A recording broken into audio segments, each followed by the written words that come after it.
Welcome to our channel. Today we how to restore spacing and alignment in Sketch to web export, complete guide step by step clearly. Open Sketch and navigate to your design file. Select the artboard you want to export to the web. Check the layout of your elements within the artboard. Identify any misalignment or spacing issues in your design.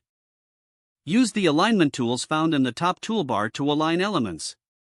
Select multiple objects and use the Align Left, Align Center, or Align Right options as needed. For vertical alignment, use the Align Top, Align Middle, or Align Bottom options.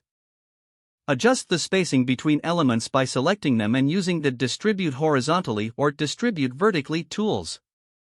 If necessary, manually adjust the spacing by entering specific pixel values in the Inspector panel.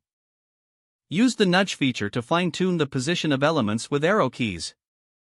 Double-check the overall alignment and spacing after making adjustments. Ensure that the layout appears consistent and balanced. Once satisfied, prepare to export your artboard. Go to the File menu and select Export. Choose the format suitable for web export, such as PNG or SVG. In the export settings, make sure the size and resolution are suitable for the web.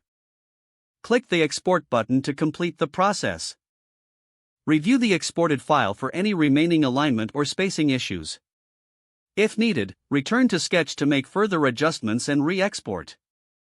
If the page does not load, refresh the browser or try again in a private or incognito window. Make sure you are using the correct email address, then retype it carefully to avoid small typos.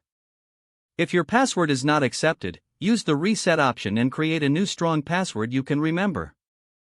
Check your spam folder for verification or security emails, then complete any requested confirmation steps. Enable two-factor authentication if available to improve account security and reduce unauthorized access risk. After signing in, review your profile details so your contact information and settings are accurate and current. If you see an error message, note it down and try again after restarting your device and internet connection. Log out when you finish, especially on shared devices, to keep your account and payment information secure. If the page does not load, refresh the browser or try again in a private or incognito window. Make sure you are using the correct email address, then retype it carefully to avoid small typos. Don't forget to like this video and subscribe to our channel for more step-by-step tech guides.